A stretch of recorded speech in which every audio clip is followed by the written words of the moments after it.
बसलेला आहे, आई बसलेली आहे। तर या दिवशी आपल्याला असं 9 दिवसामध्ये अशी कोणती सेवा करायची आहे जेणेकरून की आपली आई खूप प्रसन्न होणार आहे। आपण पितृपक्षामध्ये जसं पितरांचे जे काही सेवा आहे ते केले, पितरांना प्रसन्न केला, आता आपल्याला आईला प्रसन्न करायचं आहे। तर आपली जी कुळदेवी आहे ती लक्ष्मी आहे, सरस्वती आहे, महाकाली आहे, सगळ्या आईचं मिक्सचर आहे। तर तुमचं सगळ्यांचं मनापासून स्वागत आहे तुमच्या चॅनलमध्ये। तुम्हाला सगळ्यांना सर्वात आधी श्री स्वामी समर्थ आणि नवरात्रीच्या तुम्हाला सगळ्यांना खूप खूप शुभेच्छा। आता जे आपण 9 दिवसामध्ये दुसरं काही नाही तर आईचे जे 9 रूप आहे त्या 9 रूपांची आपण पूजा करणार आहे आणि त्यांना प्रसन्न करणार आहे आणि त्यांच्याकडून आशीर्वाद घेणार आहे जेणेकरून आपल्या आयुष्यामध्ये सुख, संपत्ती, आयुष्य, आरोग्य सगळं काही आपल्याला लाभो। आपल्याला सर्वात आधी जे आहे मोक्ष लाभो यासाठी आपल्याला ही सगळी सेवा करायचं आहे। तर सर्वात आधी जर तुम्ही घट बसवलेला आहे किंवा नाही बसवलेला आहे तरी ही सेवा तुम्ही करू शकता, असं काही हरकत नाही की ज्यांनी घट बसवलेला आहे त्यांनाच ही सेवा करायची आहे, कारण आई सगळ्यांची आहे। तर कोणीही ही सेवा करू शकतात, घट बसवलं तरी नाही बसवलं तरी। तर ते काय आहे, सर्वात महत्त्वाचं आहे आपल्याला पाठ करायचे आहे। ते संकल्पयुक्त तुम्ही जर आता ह्या नवरात्रमध्ये तुम्हाला एक सर्वात मोठी संधी आहे की तुमचे जे नवस आहे, तुम्हाला एखादी इच्छा आहे, जसं मुलीचा विवाह असो, मुलाचा विवाह असो, संतान प्राप्तीसाठी असो, एखादं प्रमोशन हवं असेल तुम्हाला, स्वतःचं घर असेल तुम्हाला, काहीही गोष्टी असो, कोणतीही तुमची किंवा एखाद्या परीक्षेमध्ये मुलांचं उत्तीर्ण होणं तुम्हाला जर गरजेचं वाटत असेल, स्पर्धा परीक्षा किंवा काहीही जे तुमचं नवस असेल, त्यासाठी हा महत्त्वाचा क्षण आहे की तुम्ही संकल्प करायचा आहे की आई मी एवढे पाठ करणार आहे आणि माझा हा नवस तू पूर्ण कर म्हणून आईला संकल्पयुक्त तुम्ही ते आईचे जे पाठ आहे ते करू शकता ह्या नवरात्रमध्ये। कारण की ह्या नवरात्रमध्ये आई आलेली असते आपल्या घरी आणि त्यांची जी पावर आहे ते खूप जास्त वाढलेलं असतं, कारण की आपले विष्णू भगवान ते 4 महिन्यासाठी आराम करायला गेलेले आहेत, झोपायला गेलेले आहेत आणि प्रत्येक देव येऊन आपली जे जबाबदारी आहे पृथ्वी सांभाळायची तर ते करत आहे। तर आता जे आहे जसं पित्र आले, गणपती बाप्पा आले, आपले महादेव आले, ते सगळे गेले, आता कुळदेवी आपली येणार आहेत, आई लक्ष्मी आपली महाकाली, त्रिपुरा भवानी माता आपली येणार आहेत आणि आपल्याला त्यांना स्मरण करून त्यांची पूजा करायची आहे। कारण जे देवता आलेले असतात ते जागृत असतात त्यावेळेला आणि त्यामुळे जागृत असते की देव, मग आपण त्यांची जेवढी ही पूजा केली ती खूप जास्त फळ प्राप्तीला जाते, लवकरात लवकर जाते। यामुळे या नवरात्रमध्ये ही खूप सुवर्ण संधी आहे तुम्हा सगळ्यांना, तुमचे जे नवस आहे, अडकलेले जे काम आहे त्यासाठी तुम्ही संकल्पयुक्त दुर्गा सप्तशतीचे पाठ करा। तर तुम्ही संकल्प करायचा आहे की मी आई एवढे पाठ करणार आहे, तुम्ही 3 पाठ करा, तुम्ही 5 पाठ करा, जेवढे जास्तीत जास्त तुम्ही पाठ करणार आहे तेवढं तुम्हाला जास्त फळदायी असणार आहे। तुम्ही 5 करू शकता, तुम्ही 7, 9, रोज 1 पाठ केलं तर 9 पाठ होणार आहे, 11 पाठ करा किंवा 14 पाठ करा। आता 14 पाठ केल्याने काय होणार आहे, खूप जागी तुम्ही ऐकलंय की मला 14 पाठ करायचं आहे, मला 14 पाठ करायचं आहे। तर का करायचं आहे, तर दुर्गा सप्तशतीचे तुम्ही जर 14 पाठ करणार आहे तर 14 पाठ केल्यानंतर तुम्हाला नवचंडी यज्ञ जो आहे, पूजा वगैरे केला जातो घरामध्ये आपल्या, त्याचा फळ मिळतो। जर तुम्ही 14 पाठ केलं तर 1 नवचंडी केल्याचा फळ तुम्हाला मिळतो। तर नवचंडी सहज आता कोणी करत नाही, तेवढं वेळ नसत नाही, तेवढं बजेटही नसतो, कारण मोठी मोठी पूजा असतात आणि त्यांना खर्चही तेवढं लागत असतो।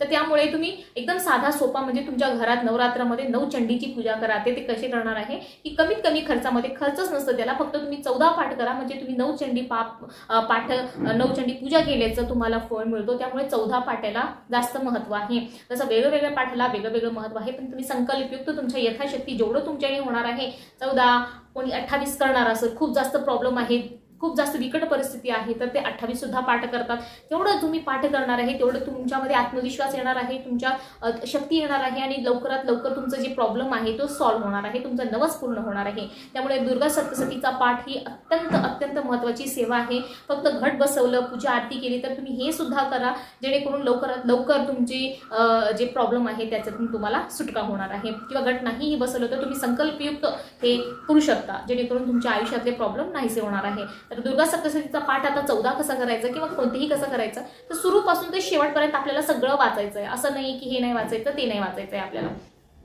सुरूपासून ते प्रार्थना असते सर्वात आधी, ते दुर्गा सप्तशतीचं बुक आहे। दुर्गा सप्तशतीची अशी याच्यामध्ये मराठी पण असतो आणि संस्कृत पण असतो, प्राकृत आणि संस्कृत दोन्ही पण असतात आणि ह्या प्रकारे आपल्याला हे पुस्तक जे आहे ते आपल्याला आपल्या घरी वाचायचं आहे। तर वाचायचं आहे म्हणजे ह्याच्यामध्ये सुरूपासून ते शेवटपर्यंत तसं मी व्हिडिओ बनवलेला आहे. वाचायचं ज्यांना वाचता येत नाही त्यांनी काय करावं, तर त्यांच्यासाठी मी ऑडिओ बनवलेला आहे, म्हणजे पूर्ण वाचून काढलेलं आहे पुस्तक. त्यामध्ये सगळ्याच आलेले आहे, सिद्धकुंजिका स्तोत्र, कुंकुमार्चन वगैरे सगळं आहे त्यामध्ये. पण तो दुसऱ्या चॅनलवरती आहे, पण शक्य झालं तर मी ह्या चॅनलवरती पण नक्की अपलोड करून देणार आहे.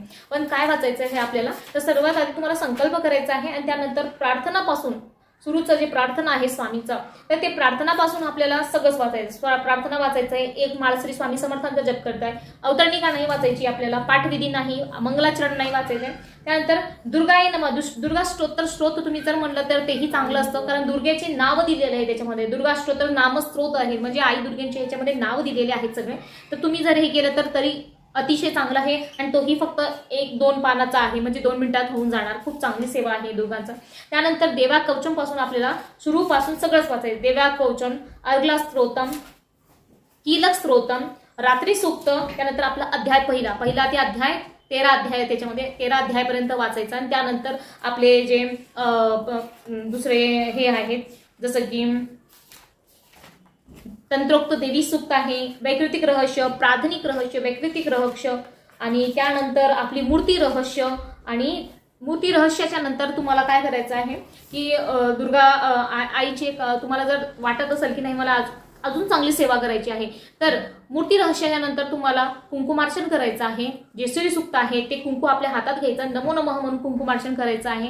आणि त्यानंतर सिद्धकुंजिका स्तोत्र आहे, जे नित्यसेवा पुस्तिका, नित्यसेवाची जी पुस्तिका आहे त्यामध्ये सिद्धकुंजिका स्तोत्र आहे, म्हणजे आपली जे पाठ आहे तो फळाला जाते. फळप्राप्तीसाठी सिद्धकुंजिका म्हणजे तुम्ही जे पाठ केलेला आहे तो सिद्ध झालेला आहे, याचा अर्थ असा असतो. त्यामुळे सिद्धकुंजिका स्तोत्र म्हणजे मूर्ती रहस्यापर्यंत झालं की त्यानंतर तुम्ही काय करणार आहे, सिद्ध कुंकुमार्चन करणार आहे, सिद्धकुंजिका स्तोत्र म्हणणार आहे, आणि त्यानंतर देवाप्रदा क्षमापन स्तोत्र जे आहे ते आपल्याला म्हणायचं आहे, आणि इकडे आपली पूजा आपली संपणार आहे. तर अशा पद्धतीने आपल्याला करायचं आहे. तर सर्वात आधी आपल्याला पाठ चालू करण्याच्या आधी जे आईचे 5 मंत्र आहेत देवीचे, नित्यपुस्तिकामध्ये दिलेले आहे, स्वप्नामध्ये पण दिलेले आहेत 5 मंत्र.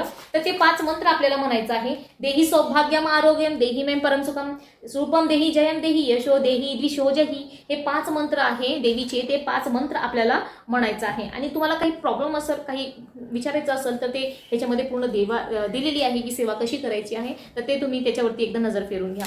तर हे 5 मंत्र म्हणून आपल्याला नंतर आपल्याला पूर्ण सेवा करायची आहे. तर आय होप तुम्हाला कळालं असेल की पूर्ण पूजा दुर्गा सप्तशतीचा जे पाठ आहे, सर्वात आवडती आईची प्रिय सेवा आहे ही, तर कशी करायची आहे. तर अशाच प्रकारची व्हिडिओ बघण्यासाठी चॅनलला सबस्क्राईब करा. श्री स्वामी समर्थ. आणि हा दुर्गा सप्तशतीचा हे जे पाठ आहे तर तुम्ही घरात करणार आहे, तर ते पाठ एक पाठ जर तुम्ही केलं तर 13, 14 एक झालं. आता तुम्ही सामूहिक जागी जाता, जसं आता केंद्रामध्ये, आमच्या केंद्रामध्ये होतो पाठ, मंदिरमध्ये, केंद्रामध्ये किंवा घरामध्ये सुद्धा पाठ एकत्र केले जातात. 14 बायांना एक जर असं विचार केला की नाही ज्यांना पॉसिबल नाही आहे, मग ते काय करतात की एकाच वेळेला एकाच दिवशी ज्या दिवशी त्यांना घरात पाठ करायचं असतं 14 बायांना बोलून घेतात, 14 सवाशीण जे आहे त्यांना बोलून घेतात, आणि मग त्या असं म्हणतात की माझं 14 पाठ झाले म्हणजे माझी नवचंडी झाली. पण असं नसतो. तुम्ही जेव्हा संकल्पयुक्त एखाद्या प्रॉब्लेमसाठी तुम्ही जेव्हा संकल्पयुक्त प्रार्थना करता, संकल्प करता पाठेसाठी, तर तो तुम्ही वैयक्तिक असतो, तुमचं सामूहिक त्याच्यामध्ये इन्क्लूड होत नाही. तुम्ही सामूहिक, आता जेव्हा आम्ही केंद्रात वगैरे जातो तर या नवरात्रमध्ये तर खूप जण येतात, खूप सवाशीण बाया येतात तिकडे, महिला सवाशीण कोणीही हे पाठ करू शकतो. असं काही नाहीये की मी विधवा आहे किंवा मी प्रेग्नेंट आहे, कोणीही, मी कुमारिका आहे, कुमारिका असो, विधवा असो, प्रेग्नेंट बाई असो कोणी, किंवा जेंट्स सुद्धा हे पाठ करतात. कारण भैरवचंडी यागमध्ये जिकडं आम्ही त्र्यंबकला जातो, गुरुपीठला जातो, तिकडं जेंट्स सुद्धा येतात, तर ते सुद्धा चांगलं असतं.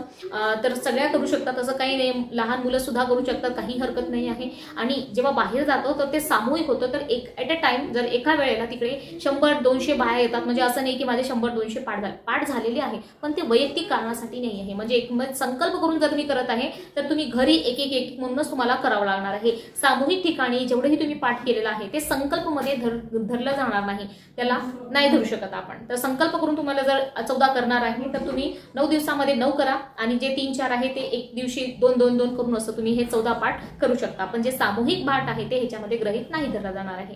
आय होप तुम्हाला सगळ्या गोष्टी क्लिअर झाल्या असेल. काही प्रॉब्लेम असेल, काही विचारायचं असेल तर कमेंटमध्ये मला नक्की विचारा, मी नक्की सांगणार आहे. श्री स्वामी समर्थ.